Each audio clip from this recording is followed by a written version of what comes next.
All right, so this month we are going to do food illustration, and this has been, like I've mentioned in the message, it's been a very successful module simply because the contrast of it being something that not many people even make because it's seen as why bother, and second is because only after you do it you realize that there's so much women can do with food illustration. Many a time our connection, most women's connection with food is not just as a consumer. You are there buying the food, making it, and also you have this whole treasury of recipes. I'm not saying this is universal for all women. I'm not the types who will just think up of my grandmother's recipe of some curry and make it like that. But I appreciate recipe books and I appreciate illustrations. And whenever I make a recipe, I draw out all the ingredients because I might have some kind of dyslexia, so that if I read too many words, I don't really get it. I have to draw pictures and then I know all that has to go in it. So that's how I started making recipe illustrations for myself. And then eventually, when I started teaching in class, the purpose of that was to give an interesting module to the students to practice. How many times are you just going to make illustrations of landscapes or even portraits or random still life? You need to have something that can be applied in different ways. And I found that food illustration is a small topic. You can make anything with that, from very elaborate recipes to tiny stickers or labels. And these are functional projects, help you to practice on a daily basis.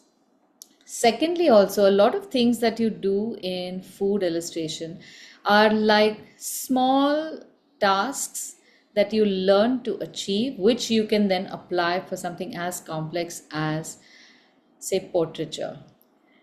When you are sketching, like what we're going to do today, when we are sketching a pear or a tomato, we are essentially practicing how to illustrate three-dimensional smooth surfaces, which happen to be most of the human body, three-dimensional smooth surfaces.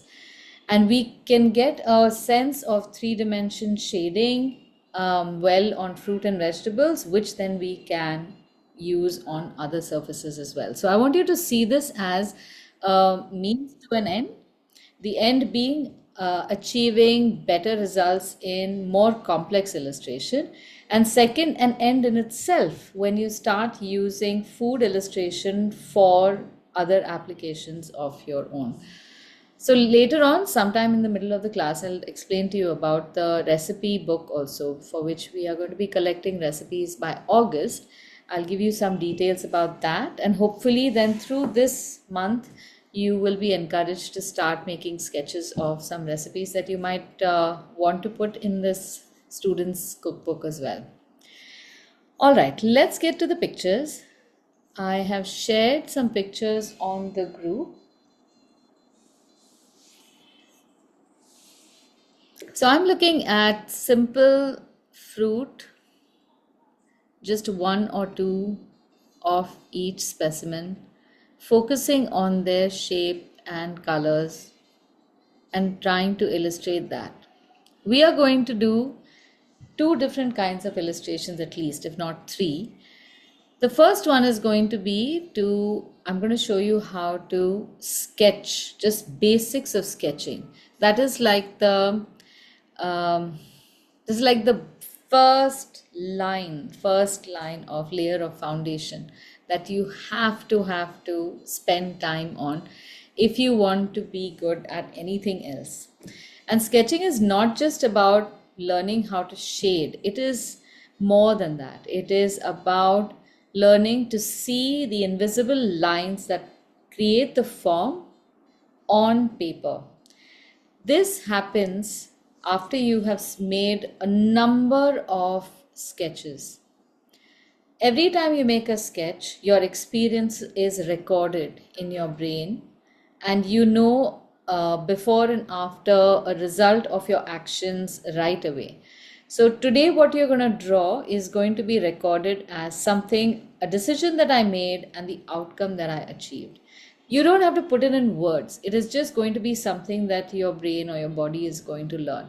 And every successive sketch that you make, like in Devashree's case, every portrait that she is making, there's something that is auto correcting and bringing her lines to a more, um, I guess, better accuracy in either the shape or its proportion or its placement, whatever it is, it happens very automatically. All right, so I'm going to show you how to make a sketch of this pear. I know it's a simple thing. You might say, okay, what are we going to learn in this? But I want you to not sketch with me. I want you to just observe a few things about how I'm sketching. Because what I found is that more than just the doing of it, sometimes when you see somebody do it, there are a few subtle things that again you will observe.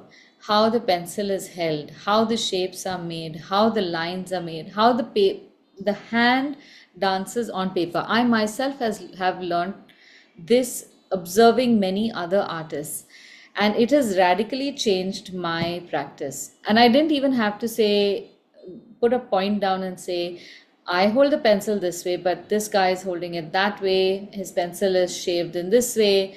I don't have to do that kind of analysis. It's just pure observation that you will absorb. All right.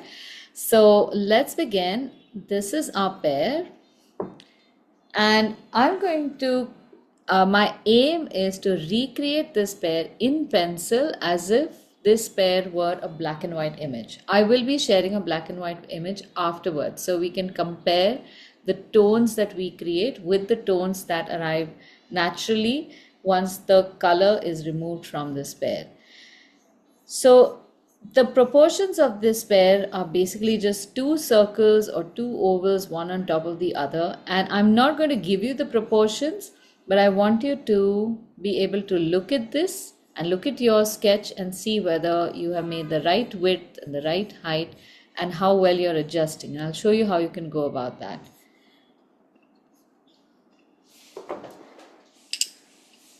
So when you're first sketching, identify how much space you need for that object. So instead of first going directly with the pencil and making a circle, which will often be on the top left corner, because that is where we start writing from, try and move your empty hand over the page and position it in such a way that you have enough room around it in case your illustration blooms. Then you will make just some basic lines like that. Hold the pencil far away enough and just move it around, and you'll start seeing part of that pear shaping up.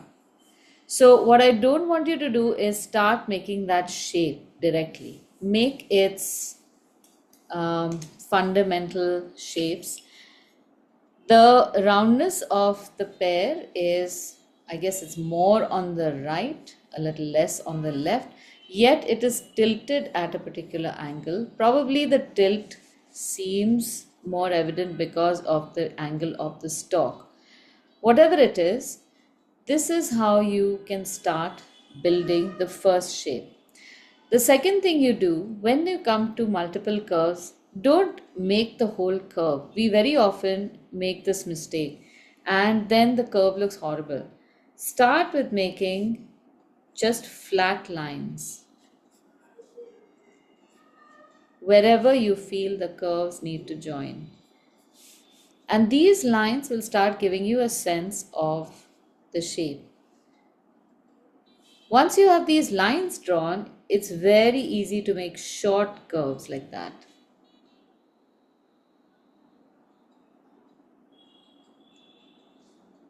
And before you know it, your shape is ready.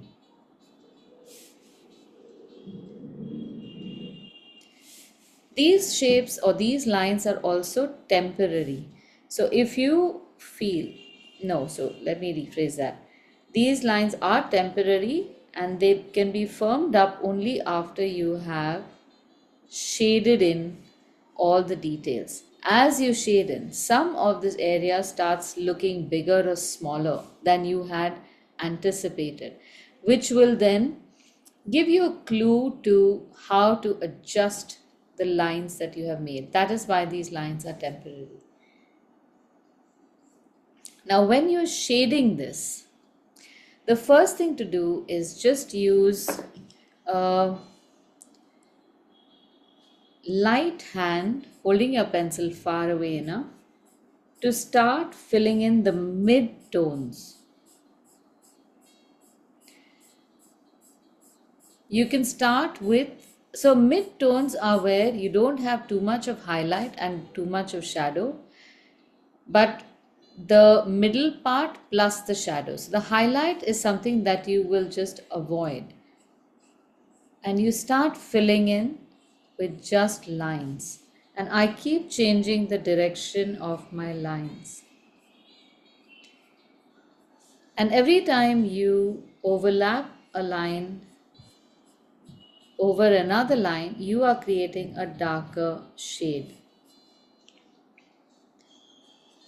Once you have this in place, then we can start smoothing our shading. So now I'm holding the pencil even further, flattening it a little bit, but I do not shade like this. A lot of artists do shade like that. The intention is not to touch this entire surface, but just a little bit flatter than usual so that you get a larger expanse to shade with. That way you don't get too many sharp lines. And as you do this, you will start seeing that three-dimensionality emerge. Your hand has to be really light, and you have to be looking at your object in the same plane as your book. So now that I'm drawing this, I'm not looking at the book at all. The book is horizontal under me and my laptop is in front of me. I am drawing this looking at the laptop. Not that I want all of you to do that, but you don't have to keep your book flat. If you are looking at the screen that is upright in front of you, hold your book upright, sit back in your chair so that the angle that you see this at will be the same angle that you are seeing your reference image, and your head is not moving up and down, because in that up and down movement you lose information. Now I can start making this darker. When I'm sketching, I try to not use those blending stumps if possible. I want to be able to master pencil shading without having to resort to blending stumps. They are perfectly fine to use. I have nothing against them. I just feel that when you blend the pencil graphite too much, it starts looking very AI like, it's too smooth. And I enjoy seeing the grain of paper. Now that I'm coming closer to the actual tones that I see in the pear, I can start evaluating whether my pear shape was right, and I have a feeling that I can make it a little rounder from here. This seems like a trivial exercise. Why would you want to spend time in expanding 1 millimeter on the right side of a pear? But this observation is the exact thing you will appreciate when you need to expand 1 millimeter on somebody's nose or somebody's mouth, because that can make a difference completely. Then there are differences in the shadows as well. You have a little bit of a highlight over here, which often happens because this is the light that bounces off the surface next to the object. And these shadows are what you will also see in human faces. The shadow doesn't come at the edge of the face, but a little higher, and there's often a small highlight at the base here. Towards the bottom right, I can increase the darkness because it's almost a dark black shadow. So as you can see, I've moved from much lighter colors to deeper tones, And once I make that deep tone, I can check if that looks like it's deep enough and keep adding more and more.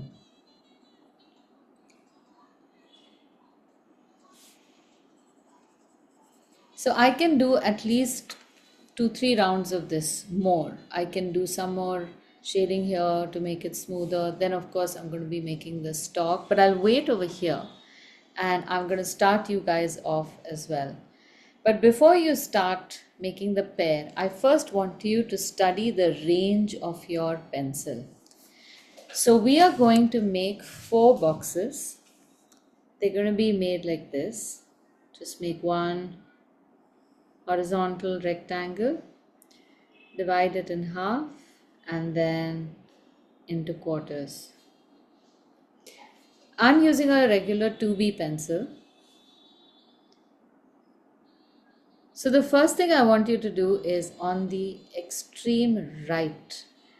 I want you to shade with the maximum pressure, but holding your pencil a little sideways, not with its tip down, like with a point. With it sideways, pressure high. You're going to keep your pencil at more or less the same angle throughout. So how dark can you go? This will come very easy to us because we know the extent of our maximum pressure. On the extreme left, now, the second block that you will fill, that is where you will barely hold the pencil in your hand. Just guide the pencil on paper and create the lightest shade you can do. This is barely visible, and if it is barely visible, that is a good thing. Only you need to know how light you have to go. So don't say, I'm making this line but it's hardly visible. That means you have a very nice light touch. So here we now have our range, minimum to maximum. And within this range, we are going to create at least 2 more shades. So now that you know that you have minimum pressure and maximum, next to minimum, you can start adding a little extra pressure and see what tone you get. And then the one after that, you add a little more because you know how much more you can go to. And just do it in one round. Don't overlap it yet. So if this is shade 1, 2, 3, 4, we have practiced our range. And with this range, you can start illustrating. Use a pressure 1 or 2 to make the first few lines. The same pressure to make the first shading. And then use the same pressure to overlap the shading to create more tones. And once you are confident, then you can move to 3 and finally 4. Okay? Alright, do you want to start?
When you're drawing or shading, just make sure that your hand is resting on the book. If you are holding it up, if you are balancing on your little finger and trying to draw like this with your hand up, you might not have enough stability. So you want to rest your palm down on its side and only move your fingers like this instead of moving your entire hand.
Okay, before I shade this, I just wanted to show you guys. After I drew the stalk, I realized that the top of my pear is not like in the photograph. So I have to increase a bump over here, and I've also increased the shape, the line on this side. Fortunately, this side has got a lot of dark shadow, so I'm going to make it very dark right away. But this is what I mean by constantly evaluating your temporary sketching lines.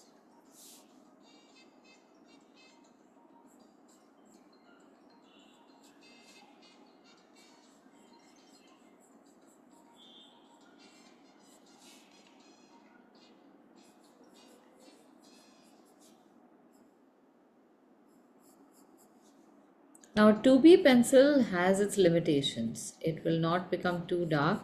And in pencil sketching, often you will find 2B, 4B, 6B, 8B, 10B, and then finally going to charcoal pencils. So you can eventually move on to something darker as well. Like I have another 4B pencil, which gives me a slightly darker tone if I need it.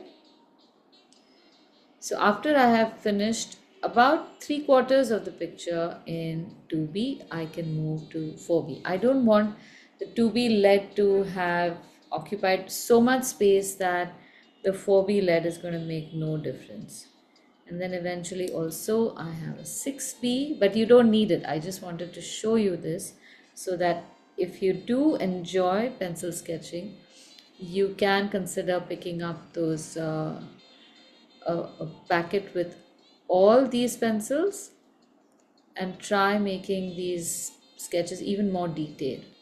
The reason why we use these different pencils is to get adequate contrast. We need the lights to be just as light in the paper, that is easy, but the dark needs to get dark as well.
Okay, I have shared now the black and white image of this pair, and I want you to compare your gray tones with the gray tones that you see in this picture.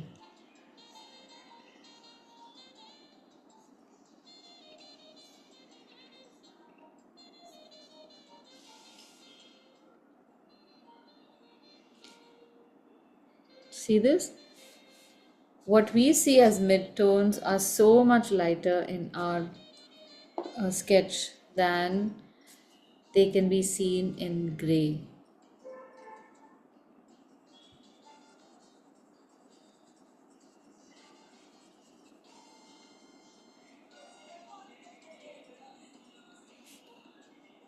So from here on, you can start modifying your sketch to match the tones in black and white.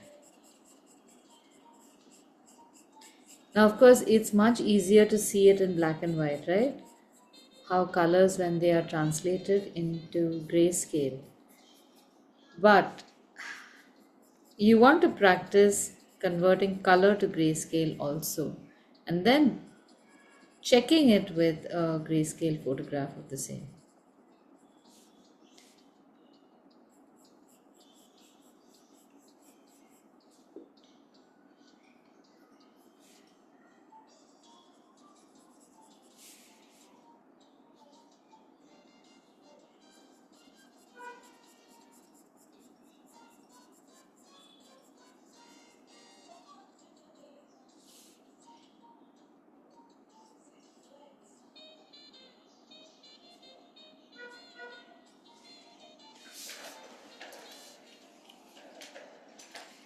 Now there is a shadow at the base, and we are going to make that shadow as well.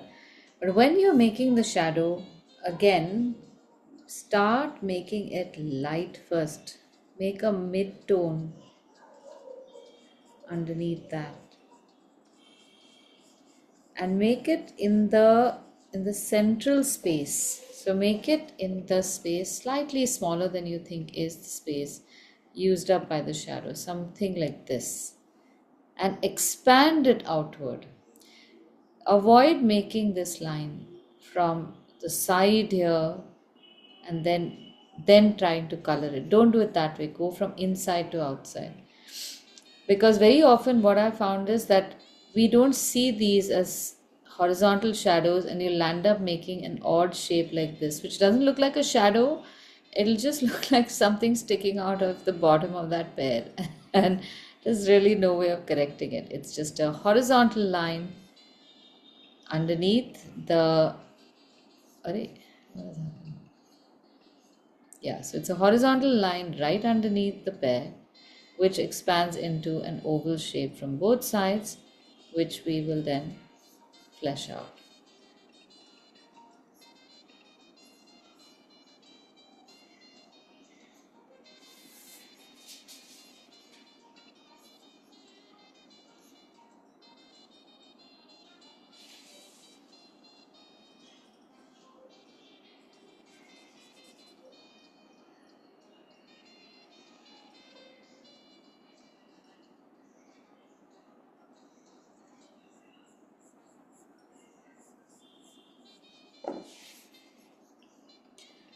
The shadow has a fuzzy edge. So how do you make a fuzzy edge? You first make a dark shadow in the small space within that shadow area. So it's a very flattened oval shape like that. And then just go over the edges using a light pressure. So just the edges will have a light pressure, so that'll become very fuzzy, and inside you can continue to make it as dark as your pencil will go to match the darkness.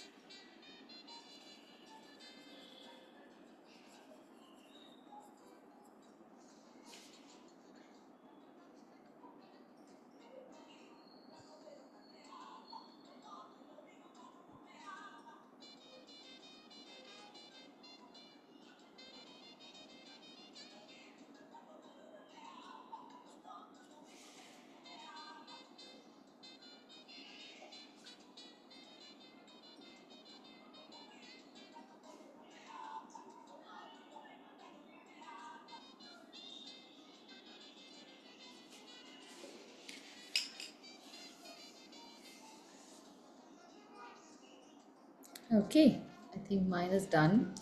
Now for those little dots. As much as you might be tempted to just do like a tuck tuck tuck tuck stippling thing, don't do that. We've spent so much time in refining this shading that you don't want those dots to make this pear look unreal. So just take the time to make fuzzy dots like that. Start spreading those dots all over. This time you will use the very fine tip of your pencil. By now, your pencil, because of the shading, has become really sharp. So you can just go over. And what I'm doing, I'll just magnify it over here and show you. I am making a dark part in the center, but I then change my pressure and make a slightly light circle around it so that it becomes a little fuzzy. Even at that level, you can tell the difference between a proper dot and just something that has just been casually put like that.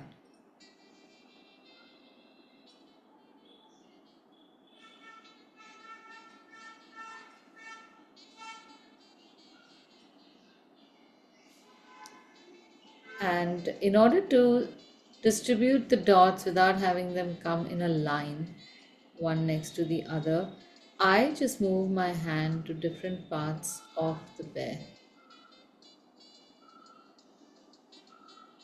because I have this ability to distribute my dots very evenly and create patterns.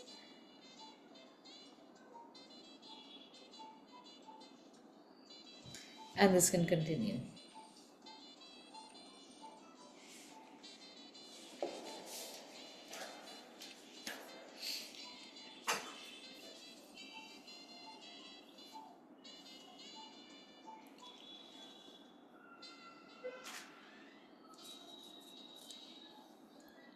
How is it going with everyone's pairs?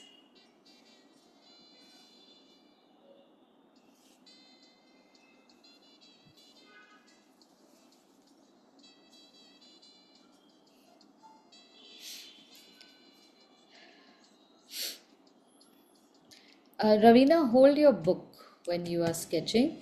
Yeah, that will make your hand much lighter. That goes for everyone else. I can't see everyone. But if you're holding anything other than your book when you're shading, your hand might get a little heavy because your hand tends to grip the paper with the edge also and try to draw.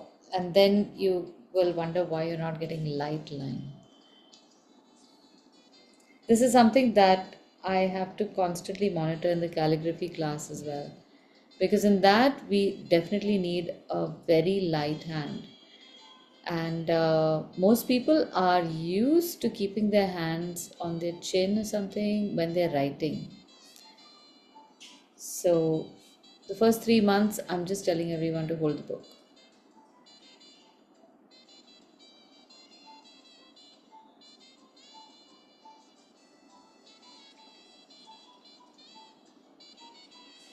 Now, if you have light patches somewhere, like I have over here, and you're shading and shading and it's not becoming dark, that's because the paper surface is probably saturated. So then you can use that same sharp tip of the pencil and literally go into the crevices of the paper texture and load that space with graphite.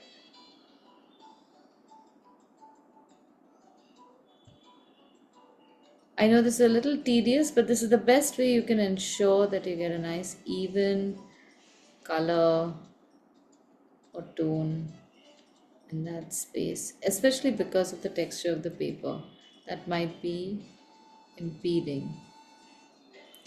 You will have to change your pressure a little bit because on the tip the graphite can be really dark.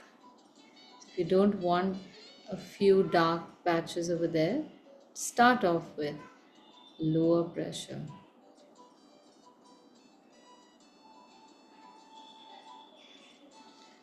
I know it seems very tedious, but it's very satisfying.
Okay, do you all need a couple of minutes to finish this? I don't want to rush you. So, yeah, take your time and just let me know when you're done so then I can move to the next part.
All right, let's move on to the next one.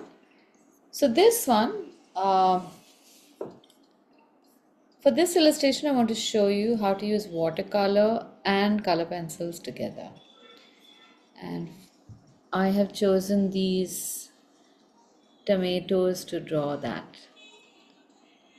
So moving away from very precise illustration, the tomato illustration is going to be more fun, more frolicky. Because as much as realistic illustrations are very Me just a impressive, query. yeah.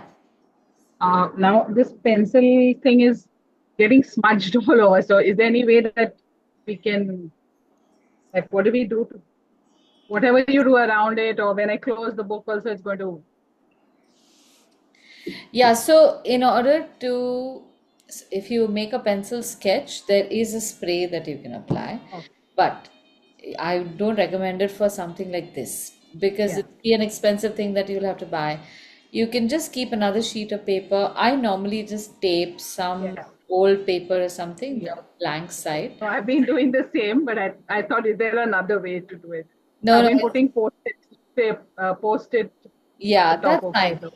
But I'll give you a couple of tips. When you are doing pencil shading of a larger scale and your hand is going to go on top, you just need to protect the sketch from your hand because the smudging doesn't happen only because of the graphite. It's because our hand has moisture and oils that dislodge the graphite more easily. So, two things you can do. One is I have this. You can make a glove out of old socks. So you can cut out the fingers and make a small incision for your thumb to come out and keep only so much. I'll show you a little later so that your hand is within that sock and it does not smudge. The second thing you can do is take a sheet of card or a laminated sheet or something so your hand can glide over the paper but also the oils don't touch the graphite. So both things you can use. Good you asked that. Okay, so we are going to attempt these tomatoes and I want to show you how to draw these also. So again, I'm going to request you to not draw with me. I want you to just observe this part.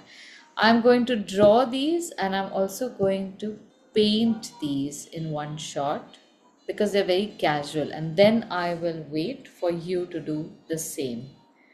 Okay, so just avoid the temptation of going back to sketching your pear. Keep your pencils down and just observe. So, our tomatoes are going to be very fun, casual illustrations, which means that we have the freedom to draw multiple lines. And you start off first with establishing the structure. So you have one stalk that comes in this direction, one stalk that goes horizontal, and then breaks up, is about the same size, and then breaks up into two. The lines that I'm making are going to remain in the illustration till the end. We are not going to refine them. Once we know the length, then we start making the extra bits. Only draw what you see. I want you to be able to feel comfortable in your observation. Once you have drawn all of this, then you can start making the tomatoes. Start with whichever one you can see fitting in whatever lines you have made and make these transparent.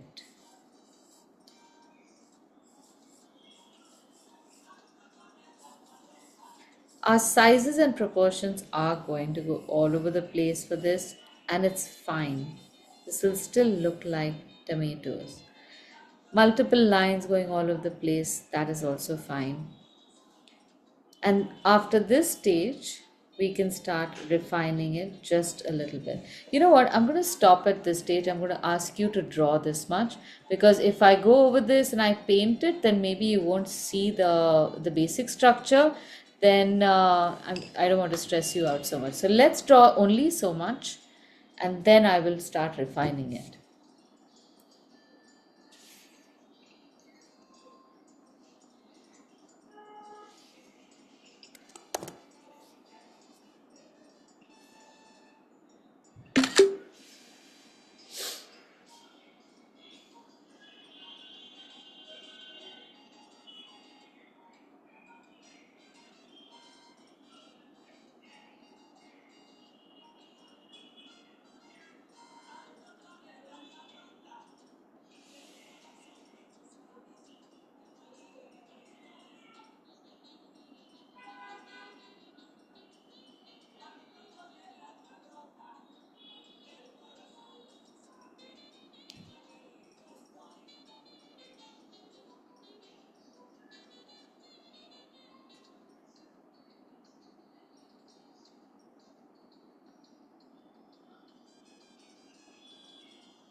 Okay, are we done? I hope your lines are pretty lighter. Don't make them too dark. Okay, and maybe now, if you want to, you can also draw this with me, start refining the lines. So, in some places, I'm going to go on either side of the uh, the skeletal line that I made and recreate the shape of the stalk. And you'll see certain cues like the intersection of the stalk over here where it splits into three is where the tomato in the background emerges. So these are almost like landmarks on a sketch or on a reference image.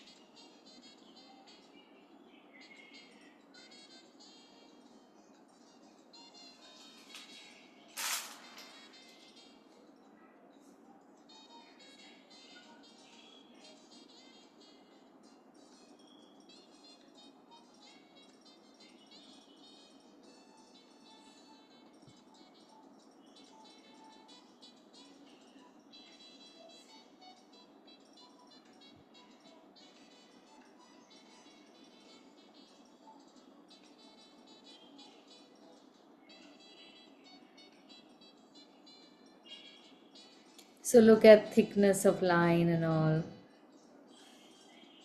And then when you're making these sepal like things on top, see how these shapes are curling. Just make an observational note. And each part that you draw, look at it. Don't assume that all of them are going to look exactly the same.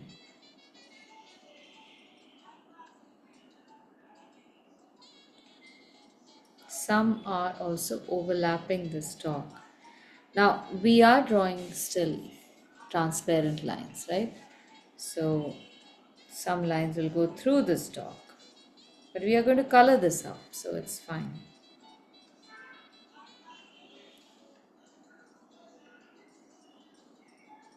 And now you can draw a shape of a tomato. I'm deliberately making them a little warped. If I draw them very carefully, I know I can draw a proper oval around that tomato. But I want you to see how even if you distort the lines, sometimes those distortions are something you can't help. Your illustration can still look very good. And sometimes that distortion itself can be your identity.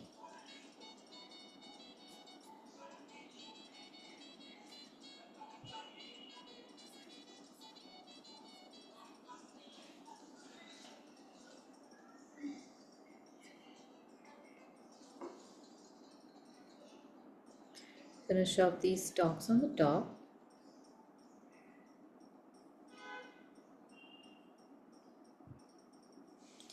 Now, if you're having problems recreating this in pencil, I'll tell you some of the reasons why that might be happening. One is that you're thinking tomatoes and trying to draw tomatoes. So we want to stop thinking. We want to see lines, curves, shapes, and recreate those lines, curves, shapes over here. That will take some time.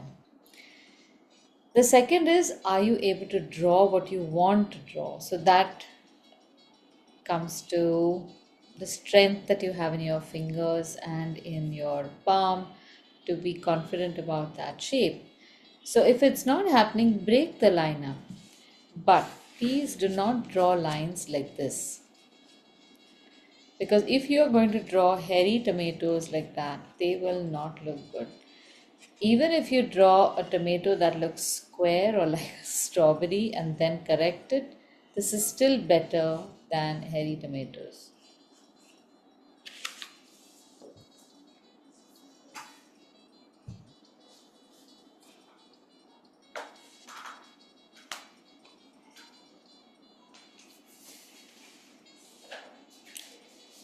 These tomatoes have a lovely shadow underneath. So I want to recreate that shadow.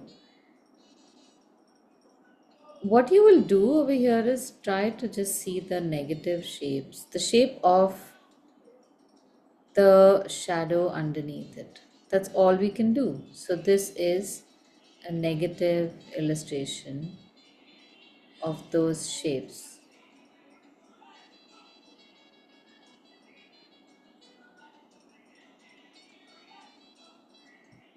Draw it exactly like how you see it.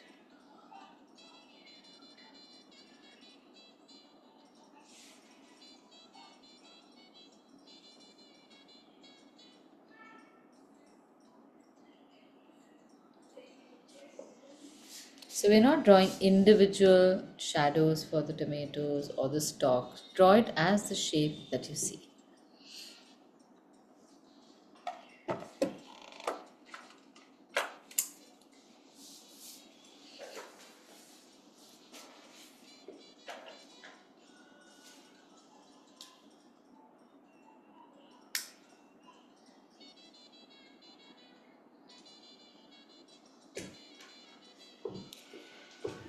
Okay, is everyone done? Do you need a couple of minutes? Okay.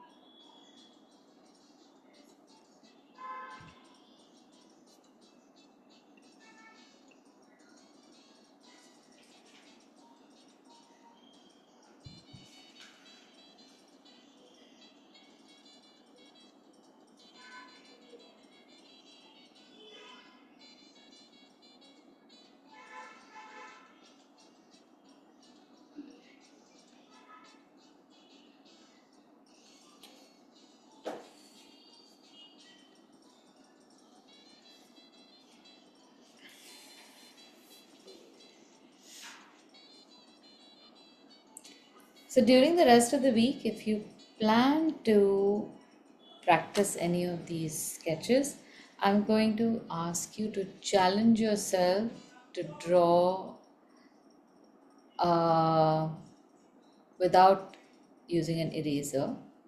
which means that either go out of the house with just a paper and pencil so that you have no way of using that eraser, or chuck the eraser out into the yard so you don't know where it is, and then start sketching, because then you will be a little more careful with your sketches and you will draw your lines much lighter, consciously knowing that there is no going back.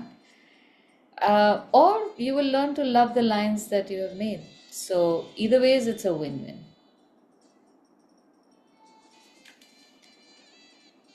Alright, may I start painting? For this, I'll again require you to just observe first, because I'm going to be painting atypically, not like you might expect, and I want you to try to do that. So, loose painting means that we are not really sticking to how the reference image is looking.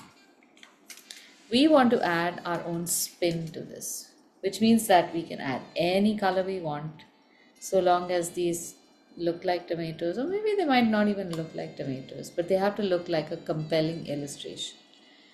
So I'm going to start off with just first hydrating a whole bunch of shades. So I have orange, I have reds, greens, these are the primary shades.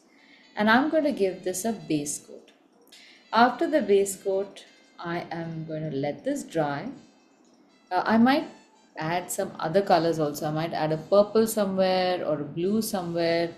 So there are a few places where there are highlights and shadows. I might make those highlights a different color altogether. So to be on the safe side, I'm going to first mark out some highlights. These are all there on the reference image, so just keep them. And even if they're not there, you generally can make a highlight on the same side on all of these spheres, and that will work. The first layer is going to be light, so you don't have to be too scared about this. But I'm not being extra careful about this. Oh, I think this is too green. So let me just on the fly add a little bit of raw umber. So this is sap green and raw umber.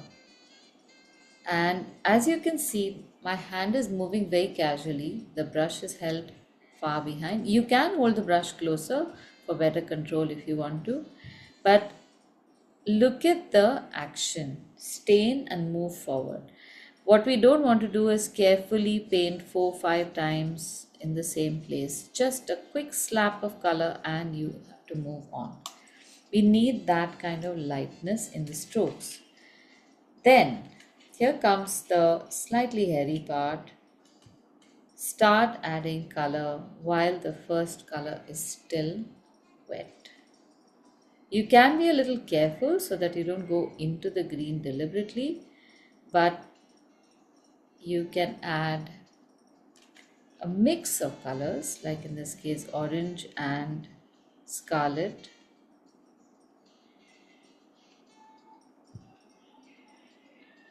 In these places, oh, this one is going to be a little yellow on top. And if you don't want too much color, press the brush down. And if you want some extra shade, then use the tip to paint. If you want to pick up that color again, press, and that should work. Now I have used damp paint. It's not like wash consistency. So my color is not running too much, but you can see that the stock over here has pretty much become a mess with all these colors running in. But remember, there are some dark shades in the stock as well. So this color is going to add to that dimension. Now let's try the green. So I've not moved too far away from the colors that are given. I have used a little sap green and mix of lemon yellow, which is right here.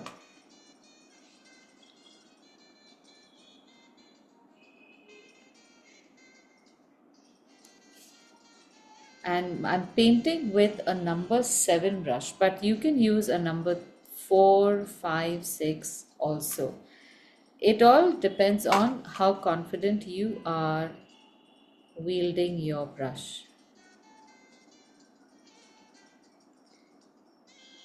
So this is my layer 1. It's still not done because I could consider adding, like I promised you, maybe a little purple in a few places. Maybe here,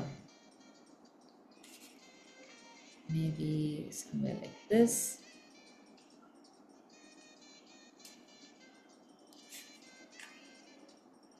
So one thing about watercolor is that shades or the colors that we put are representative. They can represent highlight, they can represent shadow. They don't have to be a black or a dark color to represent that particular object. Okay, do you want to try this? So use less color so that it doesn't go and spread all over. Use a slightly less watery medium, but not so thick that when you make that line, it becomes like a um, dry brush effect. And if you are stuck in corners where you want the color to go, but your brush is too thick, feel free to change your brush to a thinner brush like this, a fine brush, and then you can, like in this case, I can completely ignore this, but if you feel that this little triangle over here needs some color, use a fine brush to just spread that color.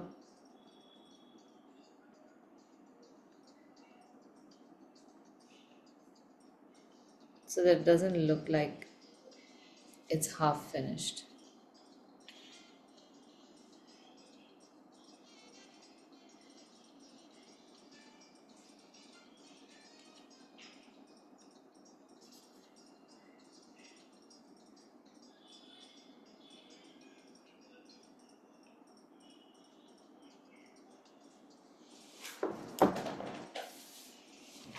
Okay, I'm just stepping away from my desk for a minute. Take your time painting this.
Okay, everyone done? Just keep a rag handy. Huh?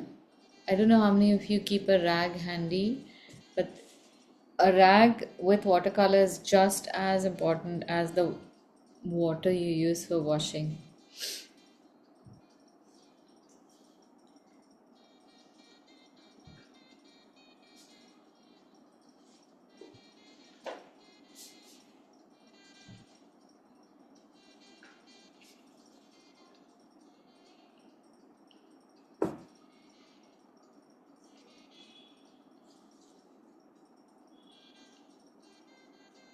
So while I have waited for my whole painting to dry right now, there are various stages at which point you can keep adding color. So you keep looking at your painting and you can add some shadow here, or when the paint is wet so that it spreads out properly. So you don't just paint one layer and then forget about it. But that you will come to over time. Today we are not going to do that kind of layering, but I want you to know that there is no one standard way, and it's not step one, wait, dry, step two, wait, dry, as clear like that.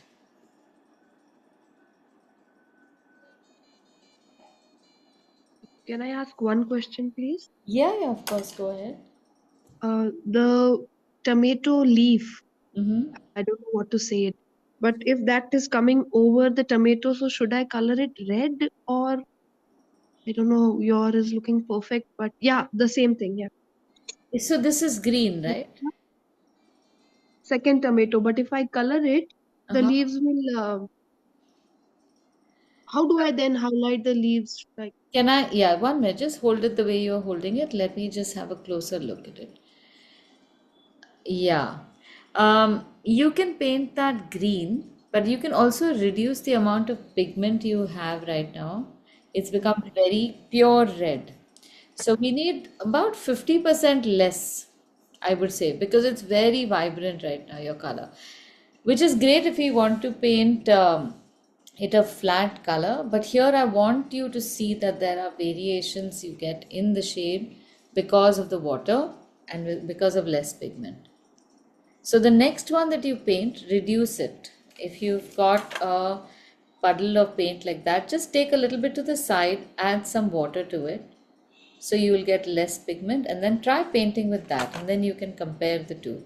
Now, to answer your question though, paint that the sepals green first, because you want to stain that part in green, and by the time you come in with the red might go on top of the green, but you can always hope that it pulls to the side and let the green remain.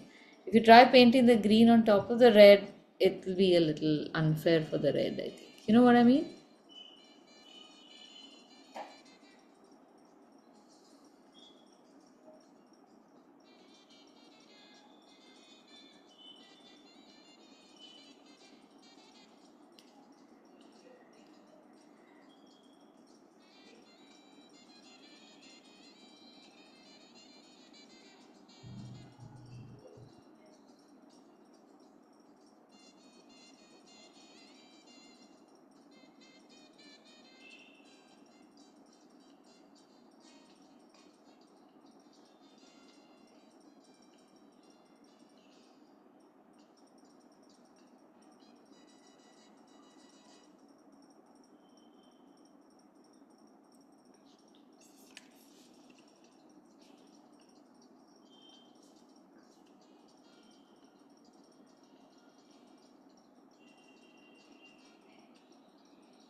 Okay, are we done? More or less? Okay, all right. Now, for the shadow, we are going to paint a cerulean, flat cerulean blue later. But before we do that, I want to show you how we can add pencil color to this now.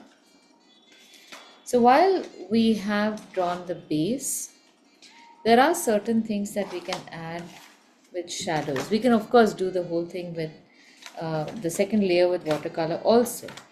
But look at something like this. Say we take a purple, and the shadows that we have to make, you can just make with lines in a different color altogether. So like we did the shading with pencil over here, we are using those techniques to fill in a shadow over here. And it's very scrabbly. It's not refined at all. The pencil will give you better control. Now I can also say that you can use the same technique with watercolor and just draw very scribbly scrabbly lines with watercolor also, but with pencil it's a little easier to do.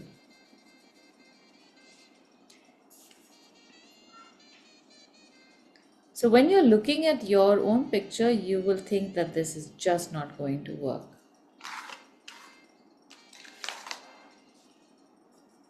You can use the green pencil to make some parts of those sepals so they start becoming more evident, but also some part of the stalk also, not the whole thing, but just on one side you will see that there's a deeper color. You can make it with a combination of green as well as blue. We want to add more than one shade here. So what we're doing now is interpreting the tomatoes in a different stylistic illustration.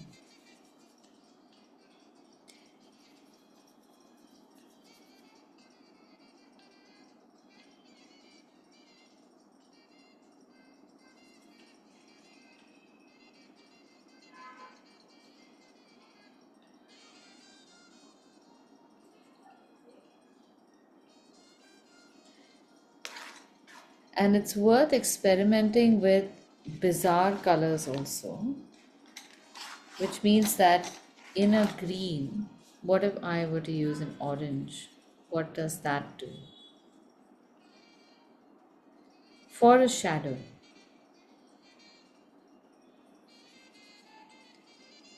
Now considering that these are tomatoes, it will still work because it seems as if these tomatoes are destined to become orange or red. So an orange used prematurely will not really look too bad. How about I make the shadow in a pink color?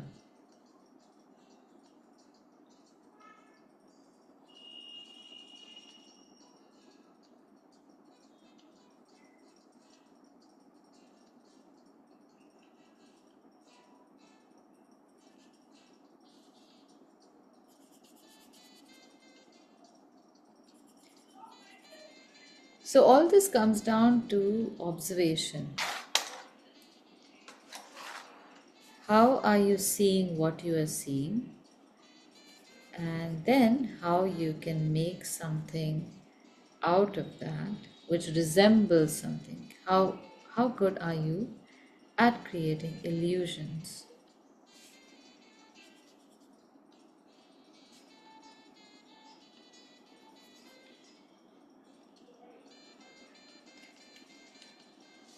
So funnily enough, making very stylized illustrations comes fairly easy in the beginning, simply because we are, as amateurs, we are not really skilled at making illustrations. We've not been taught that, but we feel that making anything stylized is because we don't know how to. do it. Therefore, we should first learn how to do that thing. You know what I mean? And in that, you will lose out on your individuality.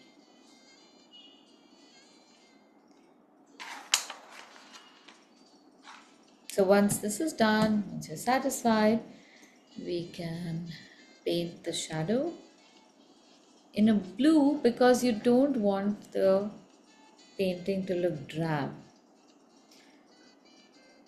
So we'll go back to the dragging technique that we had done. Lay out a little extra cerulean blue in some of the darker shadow areas, like just underneath this fruit. And you can use a very fine brush to reach the corners if you want.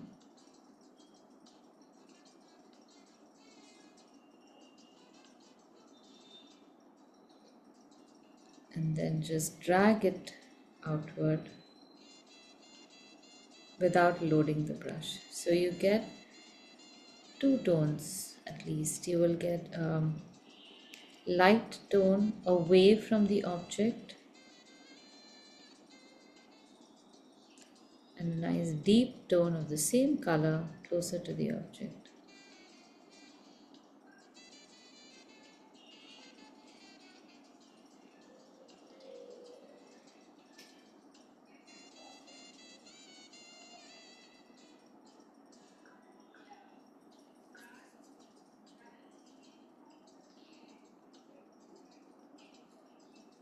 Now, if your color pencils are not aquarelle, you can do touch-ups over here. You can go in with a deeper shade of blue, maybe if you want to add some shadows to the stalk or whatever. Some places where you have the watercolor is not sat fully, you can do that.